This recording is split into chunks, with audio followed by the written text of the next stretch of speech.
Bien. D'abord, monsieur le sous-préfet, je suis très heureux de vous voir à nos côtés. Vous savez combien on apprécie l'engagement de l'État, l'État qui est proche.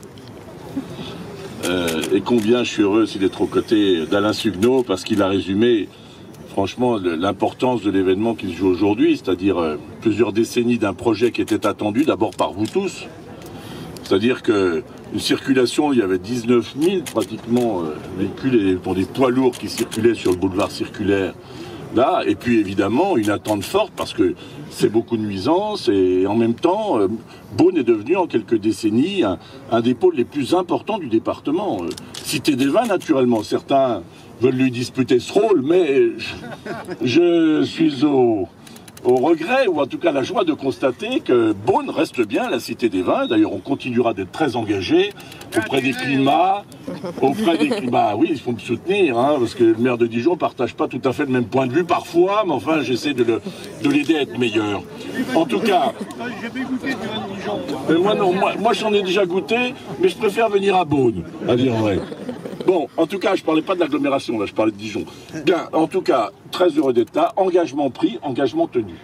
Nous avions longuement discuté avec Alain de la nécessité, compte tenu du développement touristique et du développement économique de cette ville et de l'agglomération, de lui permettre d'avoir des conditions de vie aussi pour ses habitants qui soient compatibles avec ce développement. Voilà, c'est le but qu'on poursuit, avoir du développement et une bonne qualité de vie.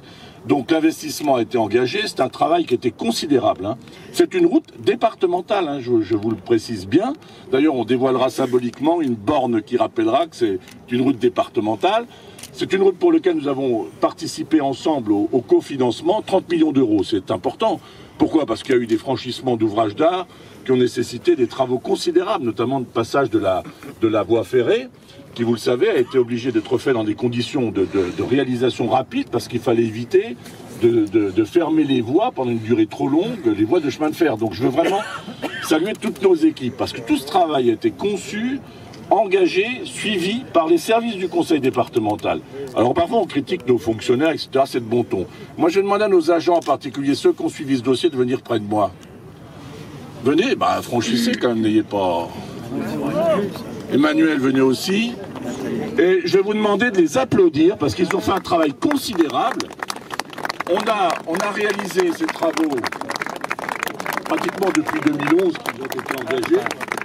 Et depuis 2011, ça a été la mise en place. Venez tous là. Voilà, moi je voulais vous dire au nom des habitants de Côte d'Or que je suis très fier de nos services. Merci. Et qu'on a bien fait de garder toutes ces compétences au sein du département, parce que sans vous, on aurait, je ne sais pas comment on y serait parvenu aussi rapidement. Deuxième chose, je vais féliciter les entreprises, parce que quand on parle d'investissement, si c'est du travail pour les entreprises, et c'est du travail pour l'emploi. Pour l'emploi notamment, des financements pour l'emploi. Et là, nous avons, je salue toutes les entreprises qui ont réalisé ça dans des conditions vraiment de réalisation, je crois pouvoir le dire, parfaites. Et ce sont des entreprises de Côte d'Or. Et ça aussi, monsieur le sous-préfet, vous le savez, nous avons beaucoup travaillé pour chaque fois qu'on investit 1 euro des Côtes d'Oriens, du département de la Côte d'Or, nous ayons appel à des entreprises de Côte d'Or, dans le respect naturellement des règles d'appel d'offres et des règles de droit public et de marché public. Donc c'est une bonne nouvelle d'abord pour Beaune, c'est une bonne nouvelle pour les habitants, c'est une bonne nouvelle pour la Côte d'Or. Puis je crois qu'il faut en tirer aussi des leçons. Vous savez, on a période un peu difficile, j'y reviendrai peut-être d'un mot tout à l'heure, au vœu, si le maire de Beaune, président de la Com d'Aglo, me laisse l'opportunité de le dire, mais on traverse une période qui est difficile et on voit bien que ce qui est demandé par les habitants, et je condamne à nouveau, monsieur le sous-préfet, toutes les violences, elles sont inacceptables. Et je veux dire mon soutien aux forces de l'ordre, à nos policiers, à nos gendarmes, qui assurent notre sécurité.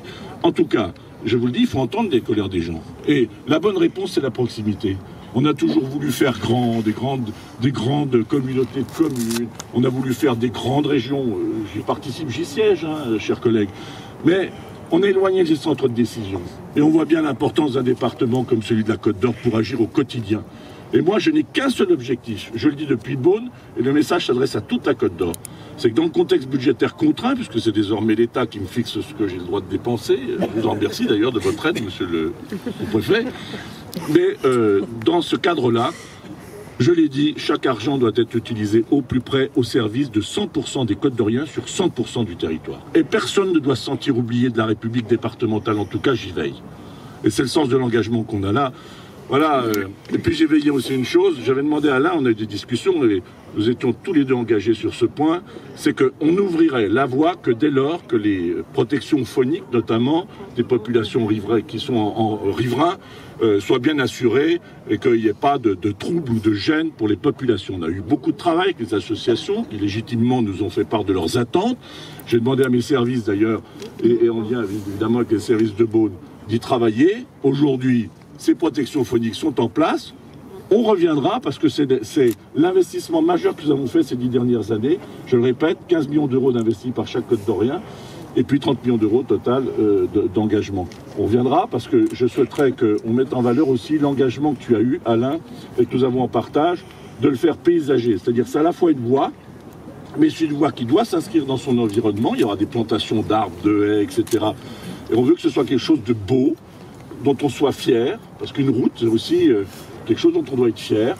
Et puis nous avons de la circulation douce, vous le savez, les vélos, les piétons qui pourront circuler dans des conditions de sécurité parfaites. Et la sécurité reste notre priorité. Voilà, donc c'est un grand moment de Côte d'Or qu'on vit là. Moi je suis très heureux d'être là, franchement, on espérait la terminer pour la vente des vins, mais après tout...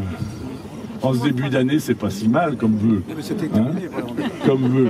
En tout cas, non, mais je voulais l'ouvrir que quand on avait fait les protections phoniques. Ça, j'y tenais particulièrement. En tout cas, c'est fait. Ça ouvrira dans la nuit et demain matin. Voilà.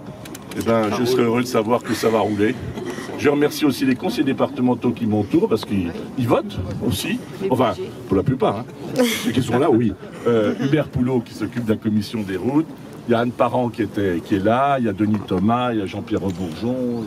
Tu peux citer aussi un Benoît, il n'est pas que sélecteur, mais Jean-Luc Becquet qui a fait un travail. Jean-Luc Becquet qui a fait aussi un travail tout à fait. Ah ben voilà, je citais Jean-Luc qui a fait un travail remarquable aussi pour suivre tous ces travaux. Voilà, merci à tous. Un peu plus de 2 kilomètres. Hein, je trouve que vraiment, voilà, une belle réalisation dont je suis très fier. Donc bravo à vous tous, bravo aux entreprises. Merci.